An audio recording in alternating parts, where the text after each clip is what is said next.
Kalau kamu mau masuk ke dunia saham tapi masih bingung harus mulai dari mana, kamu harus nonton video ini sampai habis.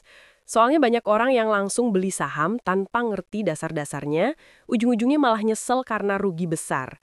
Padahal, kalau dari awal ngerti ilmunya, investasi saham itu bisa jadi salah satu cara paling ampuh buat bangun kekayaan jangka panjang. Sebelum kita masuk lebih dalam, saya mau kasih gambaran dulu. Saham itu sebenarnya adalah bukti kepemilikan.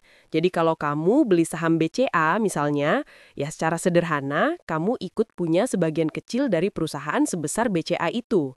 Nah, karena kamu ikut punya, otomatis kamu juga berhak atas keuntungan perusahaan, yang biasanya dibagi lewat dividen, atau kamu juga bisa untung dari kenaikan harga sahamnya. Jadi bukan sekadar angka di layar aplikasi, saham itu real punya nilai kepemilikan bisnis. Masalahnya banyak orang di Indonesia yang salah kaprah soal saham. Ada yang menganggap saham itu judi. Ada juga yang mikir saham cuma buat orang kaya. Padahal enggak. Sekarang dengan modal 100.000 aja, kamu sudah bisa mulai investasi di Bursa Efek Indonesia. Bahkan menurut data BEI, jumlah investor saham retail Indonesia naik drastis dalam 5 tahun terakhir. Tahun 2017, jumlah investor baru sekitar 1 juta orang, sekarang sudah lebih dari 12 juta investor.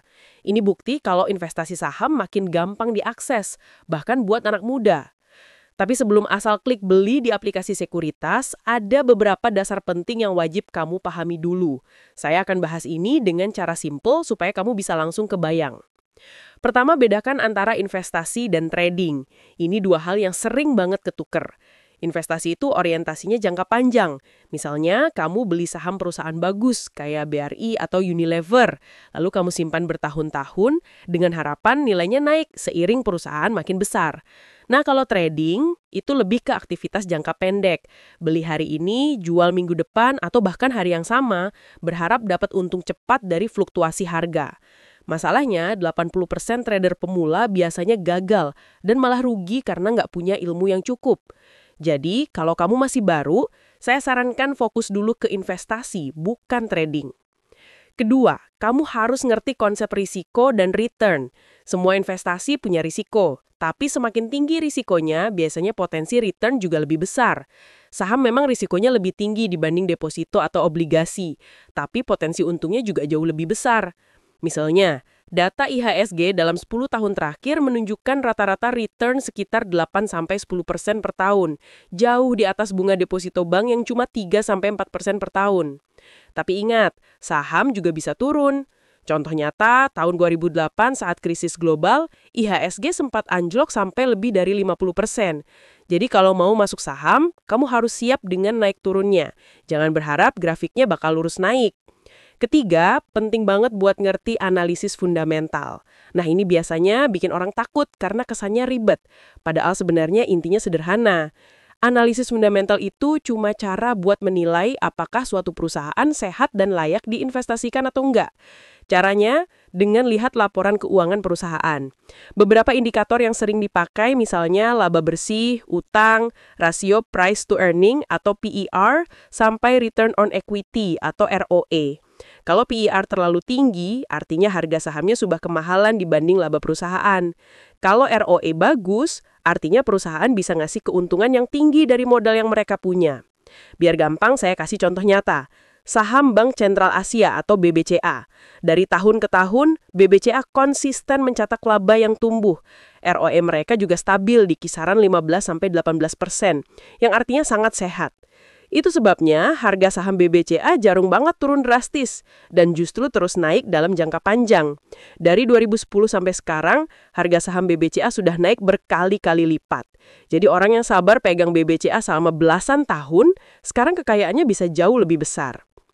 Selain fundamental, ada juga yang namanya analisis teknikal. Ini lebih fokus ke grafik harga dan pola pergerakan saham. Biasanya dipakai buat trading, bukan investasi jangka panjang. Jadi kalau kamu masih pemula dan fokus ke investasi, nggak perlu terlalu pusing sama teknikal. Cukup pahami dasar-dasarnya aja. Misalnya support, resistance, atau tren naik turun. Keempat, jangan lupakan diversifikasi. Ini ibarat pepatah, jangan taruh semua telur di satu keranjang. Kalau semua uangmu ditaruh di satu saham, risikonya besar banget. Bayangin kalau perusahaan itu tiba-tiba bermasalah, kamu bisa rugi total. Makanya diversifikasi penting. Minimal punya 4-5 saham dari sektor berbeda. Misalnya, kamu punya saham perbankan, consumer goods, energi, sama telekomunikasi. Jadi kalau satu sektor turun, yang lain bisa jadi penyeimbang. Nah, yang kelima, kamu harus ngerti juga tentang psikologi investasi. Ini sering disepelekan, padahal justru paling menentukan. Banyak orang gagal bukan karena ilmunya kurang, tapi karena emosinya nggak bisa dikontrol. Misalnya, waktu pasar jatuh, banyak investor panik lalu buru-buru jual rugi. Padahal kalau mereka sabar, dalam beberapa bulan atau tahun ke depan, biasanya pasar bisa pulih. Data historis menunjukkan setiap kali ada krisis besar, dalam jangka beberapa tahun, IHSG selalu pulih dan bahkan mencetak rekor baru. Jadi, kuncinya jangan panik, tetap disiplin, dan fokus ke tujuan jangka panjang. Selain itu, jangan gampang ikut-ikutan rekomendasi saham di media sosial.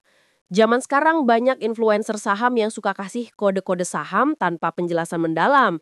Akhirnya banyak pemula yang ikut beli, malah nyangkut karena harga turun. Kalau mau dengar rekomendasi, pastikan sumbernya jelas. Dan kamu juga ngerti alasannya kenapa saham itu layak dibeli. Contoh nyata kasus seperti ini pernah terjadi di Indonesia. Tahun 2021, sempat ramai kasus saham gorengan di mana harga saham perusahaan kecil tiba-tiba melonjak tinggi karena digoreng oleh kelompok tertentu. Banyak investor pemula yang ikut-ikutan beli karena takut ketinggalan. Akhirnya malah rugi besar ketika harga anjlok lagi. Dari situ kita belajar, jangan cuma ikut hype, tapi pahami dulu dasar-dasarnya. Nah, sekarang mungkin ada yang tanya, kalau saya pemula harus mulai dari mana? Saran saya mulai dari saham-saham blue chip. Ini adalah saham perusahaan besar yang fundamentalnya kuat, stabil, dan biasanya punya kapitalisasi pasar besar. Contohnya BCA, BRI, Telkom, Unilever, atau Astra. Saham-saham kayak gini biasanya nggak bikin kaya mendadak, tapi stabil dan aman buat jangka panjang. Kalau kamu mau lebih gampang lagi, kamu bisa mulai dari reksadana indeks atau ETF saham. Jadi kamu nggak perlu pilih-pilih saham sendiri. Tinggal beli satu produk yang isinya sudah sekumpulan saham, misalnya yang mengikuti indeks LQ45. Ini cocok buat pemula yang belum pede analisis sendiri. Data dari OJK juga menunjukkan jumlah investor reksadana di Indonesia naik pesat karena memang produk ini praktis dan mudah diakses lewat aplikasi. Nah, sampai sini harusnya kamu udah dapat gambaran jelas soal dasar-dasar saham kan? Mulai dari ngerti apa itu saham, bedanya investasi dan trading, risiko return, analisis fundamental, pentingnya diversifikasi, sampai psikologi investor. Sekarang mari kita tarik kesimpulan. Saham itu bukan jalan pintas jadi kaya dalam semalam. Saham adalah instrumen jangka panjang yang bisa bikin kekayaanmu tumbuh kalau kamu sabar, disiplin, dan ngerti ilmunya. Jangan gampang ikut-ikutan orang lain, jangan panik kalau harga turun, dan jangan taruh semua uang di satu saham. Fokus dulu ke saham-saham perusahaan besar, atau kalau mau lebih simpel bisa lewat ETF. Ingat, Warren Buffett, salah satu investor tersukses di dunia, selalu bilang, investasi saham itu simple, tapi nggak gampang.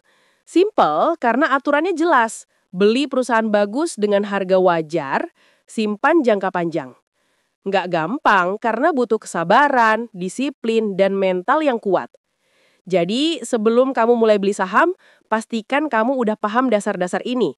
Jangan terburu-buru, belajar dulu pelan-pelan, dan baru masuk dengan modal yang memang siap kamu investasikan. Kalau dari awal fondasimu kuat, peluangmu untuk sukses di dunia saham juga jauh lebih besar. Sekarang saya mau lempar pertanyaan ke kamu. Kalau kamu punya modal pertama untuk investasi, kamu lebih tertarik mulai dari saham individu atau lewat reksadana indeks? Coba tulis di kolom komentar biar kita bisa diskusi bareng.